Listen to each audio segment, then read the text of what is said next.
Ada yang tidak nyaman dengan pergerakan kami. Ini kan sama aja adalah pembentukan atau pembusukan karakter lah. Tetapi itu kan cara-cara lama. Cara-cara sekarang, masyarakat udah cerdas, udah pintar. Informasi tidak bisa dihalang-halangi.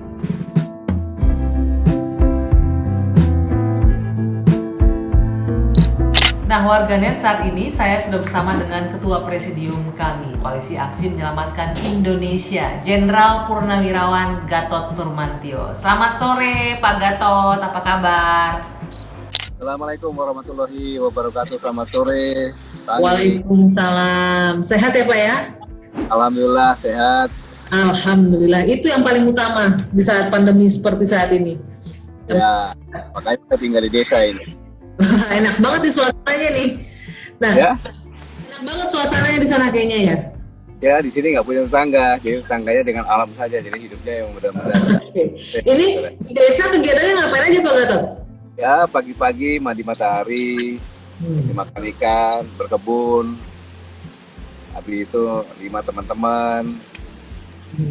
Ya gitu-gitu aja, berorganisasi. Suka berternak juga? Peternak ikan, kalau peternak ayam di Purwakarta. Oke.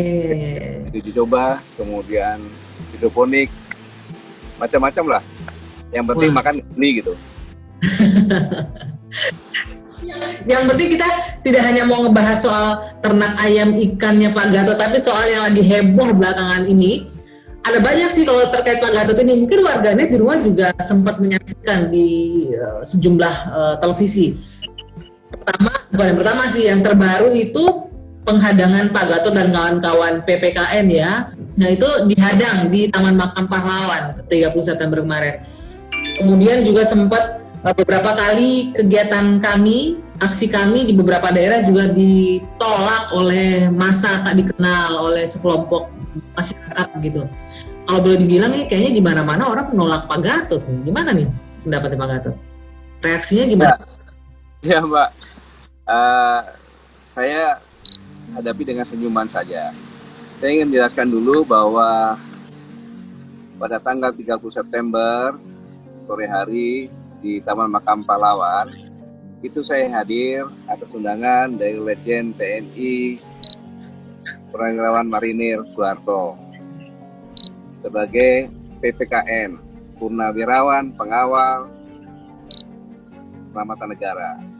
Nah, saya sampaikan bahwa apakah sudah ada izin? Biasanya kan izin dari Sun, karena beliau juga menurunkan dan Komar jadi tahu. Sudah membuat surat dan Kasgar TAP Ibu Kota, kemudian diterima oleh Pemtu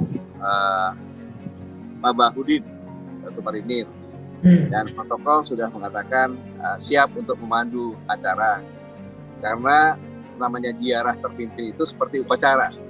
Jadi kita masuk ke dalam semuanya, nanti di pelataran Makam Pahlawan di dalam ada tubuhnya. Di situ upacara bersama-sama menghormat kepada Allah pahlawan, letakkan karangan bunga, kemudian menghormat lagi Allah pahlawan, berdoa. Nah, baru dari situ digilir untuk pelaksanaan ziarah. Tetapi begitu sampai di Taman Makam Pahlawan pada saat kita akan berangkat, kita cegat oleh Dandim. Itu saya melihat Dandim, saya sangat hafal sekali gestur tubuh prajurit. Dalam kondisi yang tidak pede, dalam bentuk ragu-ragu, dia diam, mencegat saya, terus sampaikan, Dandim, ada apa? Saya hanya ziarah. Ingat, kamu punya sabta marga sebuah prajurit. Jadi Taman Pahlawan, apa yang kamu katakan bertanggung jawab kepada Allah Subhanahu wa Ta'ala. Bahwa dia ngomong, coba diatur 30. Nah, mengapa saya tanyakan seperti ini? Karena sebenarnya Dandim sebagai Kasubgar Jakarta Timur atau Selatan itu, dia tidak punya hak apa-apa di situ. Yang punya hak adalah protokol garnisun. Makanya saya ambil alih karena saya tahu itu, makanya saya sampaikan, udahlah kita ikuti apa yang disampaikan sama Dandim. Jadi rekan-rekan semuanya jangan menyalahkan Dandim. Saya yakin ini yang melakukan ini semuanya ada seperti itu. Tidak mungkin kalau tidak ada kekuatan besar bisa mengerahkan TNI, bisa mengerahkan Polri, kemudian bisa menekan Dandim seperti itu. Sebentar, Pak Gatot, boleh saya potong? Artinya tidak baik sehingga tergesa-gesa gitu. Oke, boleh saya potong. Tadi Pak Gatot bilang tidak mungkin yang bisa menggerakkan Polri dan TNI pasti kekuatan besar. Nah, kalau kita bicara kekuatan besar, yang di atasnya mereka berarti kan langsung kepala negara dong.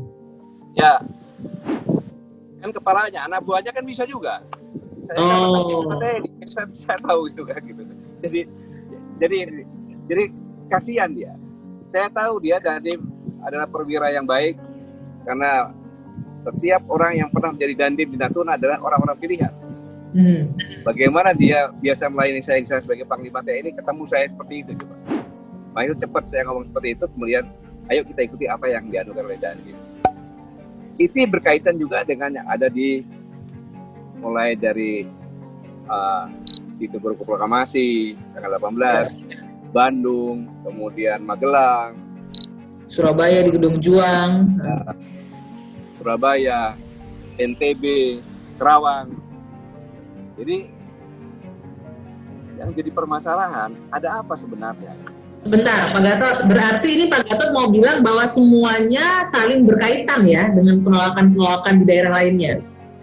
Satu orang dalam tanda kutip yang mengorganisir begitu. Logika berpikir begini. Kami melakukan kegiatan selalu sesuai dengan prosedur. Ya. Lapor kepada kepolisian, kemudian Satgas Covid, DPM setempat. Setiap acara kami ada kelompok orang-orang yang mengatasnamakan mahasiswa kayak atau apa berdemonstrasi. Secara logika berpikirnya, karena kami sudah laporan, harusnya kami yang dilindungi diamankan. Ini tidak. Di beberapa tempat bahkan yang di Surabaya pun sama seperti itu. Justru kami yang suruh bubar karena ada tekanan dari demo, kan aneh. Ada apa? Jadi seolah-olah yang pengaju izin ini yang dikhawatirkan akan membuat kacau begitu ya? Ya ini kan sama aja dalam pembentukan atau pembusukan karakter lah. Seolah setiap ada kami itu ada kekacauan. Pasti rame ada sesuatu. Kan demikian. Tetapi itu kan cara-cara lama. Cara-cara sekarang masyarakat sudah cerdas, sudah pintar, informasi tidak bisa dihalang-halangi. Saya hanya kasihan gitu. Kalau saya begitu lihat seperti itu, saya tertawa. Pak Gatot, ini ada yang menarik nih dari pernyataan Pak Gatot bilang cara-cara lama. Cara-cara lama artinya Pak Gatot tahu dong siapa yang biasa menggunakan cara-cara lama seperti ini? Yang saya katakan cara-cara lama, zaman dulu kan belum ada media sosial.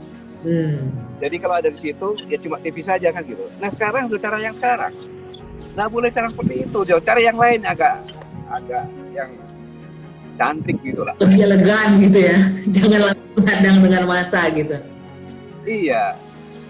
Dan masyarakat kan tahu yang kita melakukan kegiatan terbuka, bukan tertutup. Terus ada izin, melaporkan semuanya. Kan tinggal dilihat aja, direkam kegiatannya, apa yang dibicarakan. Selesai, kalau ada hal-hal yang melanggar hukum. Berarti seperti itu. Nah, kalau begini Pak Gatot bisa dibilang seperti ini dong. Ada yang tidak nyaman dengan pergerakan kami. Yang tidak nyaman ini ya ternyata yang memiliki alat dan kekuatan yang bisa diatur oleh mereka begitu. Artinya penguasa saat ini dong. Pasti kalau nggak nyaman harus ada demo, gitu. Nah, satu lagi yang tidak nyaman ini ternyata notabene bisa menggerakkan TNI dan Polri. Artinya apa? Secara tidak langsung yang nggak nyaman pemerintah sekarang. Ya, kalau saya katakan demikian. Kalau bukan pemerintah bisa ngerahkan Polri, bisa ngerahkan TNI, bisa demo seperti itu, bahaya ada kekuatan lain. Pertanyaannya apa sih yang ditampilkan pemerintah dengan sekelompok tokoh-tokoh nasional atau bahkan jenderal yang sudah pernah gitu? Ya tanya sama pemerintah dong. Saya nggak pernah gigit kok. Ya? Jadi melihatnya kenapa kok sama Pak Gatot dan kawan-kawan ini ada yang dikhawatirkan? Apakah memang ada misi dalam tanda kutip begitu? Seperti ya tanya sama pemerintah. Kalau kami ini adalah orang-orang yang bergerak berdasarkan konstitusi, kemudian mengutamakan moral. Dari itu kata-kata itu saja, mau berbuat apa coba? Kita hanya menyuarakan hati nurani rakyat, menyampaikan kepada pemerintah, meminta pemerintah mengadakan solusi cepatnya. Begitu saja. Oke. Dan kemudian kan ini kemarin tepatnya ini direspon dengan pernyataan dari Kepala Staf Presiden ya. Ya, gerakan kami ini punya tujuan atau motif kelompok sendiri begitu. Jadi saya ucapkan terima kasih kepada Mas Muldoko, senior saya. Beliau menyimak kegiatan-kegiatan kami semuanya gitu. Tetapi mohon maaf bahwa ancaman itu salah alamat menurut saya loh. Saya bisa salah. Harusnya dialamatkan kepada yang demo-demo itu, yang bisa bikin gaduh. Kalau kami kan tinggal datang saja, lihat apa yang dibicarakan, apakah ada yang kira-kira potensi bikin gaduh, rekaman ini disampaikan, begitu saja. Jadi salah alamat. Pesannya Pak saya, kami. Pak Gatot, kalau nggak salah yang sempat saya kutip juga pesannya Pak Muldoko, jangan ganggu stabilitas politik gitu. Nah, kami ini dianggap mengganggu stabilitas politik nih gerakan. Nah, iya, yang menjadi masalah kan harusnya bukan kaminya, yang demo-demo itu loh yang bikin nggak stabil. Lah kok namanya kepada kami? Logikanya kan begitu. Kalau kami ditakut-takutin, memang kami ini kumpulan orang-orang penakut, sangat takut sekali. Hanya takut pada Tuhan Yang Maha Esa. Jadi kalau mengancam kami itu sama sekali jauh, nggak bisa diancam. Seperti katakan Prof. Din. Makanya saya bilang salah alamat. Alamatnya harusnya kepada yang bikin gaduh itu gitu. Kemarin di Taman Makam Pahlawan, saya sempat dengar pernyataan Pak Gatot tuh di depan TMP itu banyak angkot warna biru yang isinya orang-orang yang sepertinya sudah diorganisir begitu ya? Saya tidak pernah mengatakan itu, saya hanya lihat aja banyak orang yang demo gitu saja.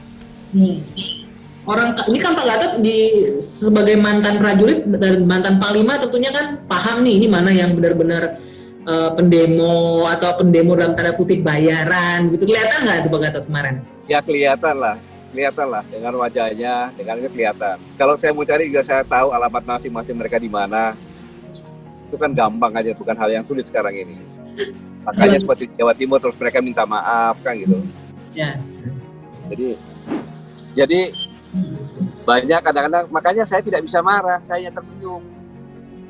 Tersenyum kenapa? Ya bersyukur ada juga yang ngasih bayaran untuk mereka demo kan gitu.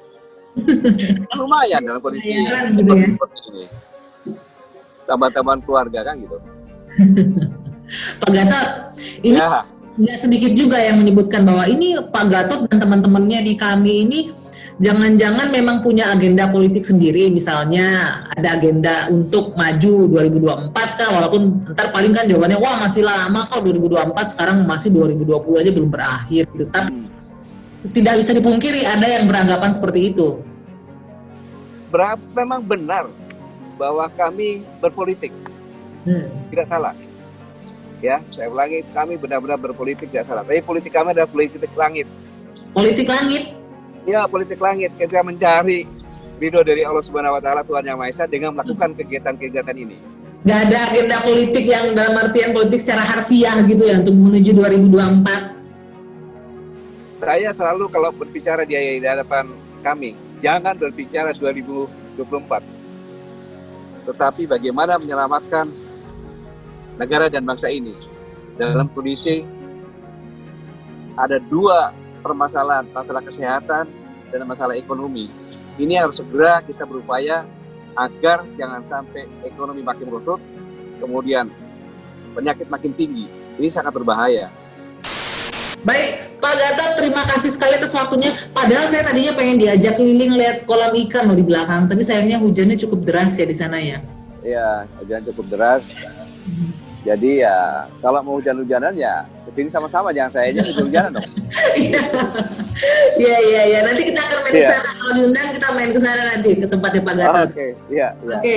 Terima kasih banyak atas waktunya, Jenderal Purnawirawan Gatot Nurmantio. Sehat selalu Pak Gatot ya. Sama-sama, terima kasih. Ya, salam untuk warahmatullahi wabarakatuh.